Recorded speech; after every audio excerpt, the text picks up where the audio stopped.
Warning, some language that is used in this video and topics discussed in this video involve abuse and domestic violence. Viewer discretion is advised. This is the case of Susan Steele and her husband, Allner, or ex-husband, the man who was supposed to protect and love her, and that he did not do. If you want to know more about this case, please continue watching. What has been an issue?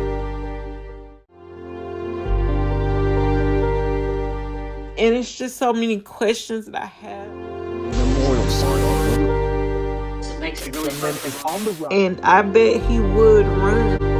What was the order of events? Never stop looking. Are now questioning a number of people. Many of us look at most average American families and we see them have the nice house, the nice cars, the 2.5 kids or what have you. And we feel like from the outside looking in that they have it all and that their marriage might even seem perfect to some of us.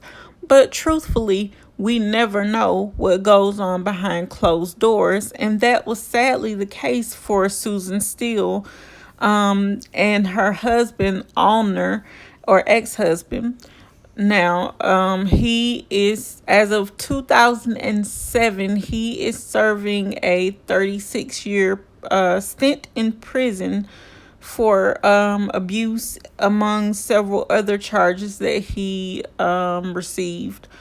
So he'll be in there for a while, and you might find this hard to believe, but during his parole portion of his sentencing, as he was speaking to the board, he blamed his wife at the time, Susan, for his actions against her, abusing her.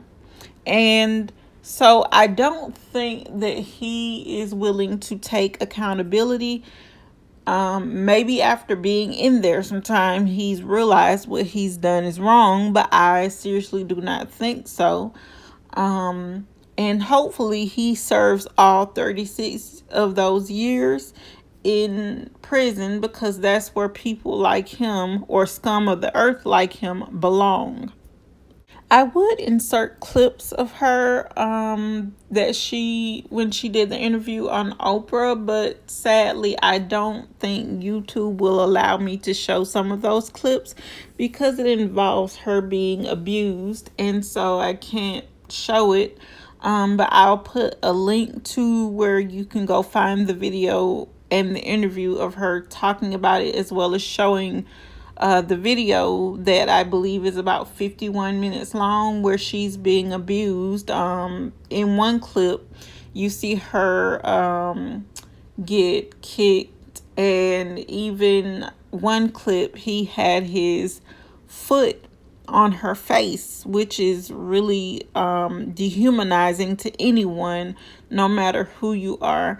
And that should never be done to anyone, especially not on purpose in a case of abuse, because you could accidentally kill someone, even though I think personally that was his mission to do so, and I'm pretty sure he was hoping to do that and get away with it.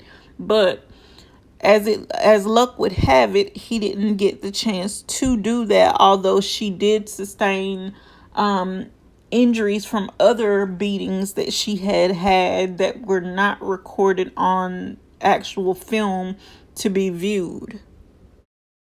As many people know, or if they saw this interview, she explained how at first he just began to be controlling, which at some point she had grown used to, because just like in her marriage, she had grown up with a father that was very controlling, and she even referred to him as being overbearing. So in ways, she was already used to the controlling aspect of things. So it wasn't very hard or difficult for him to convince her when he started to do it that it was only because he loved her.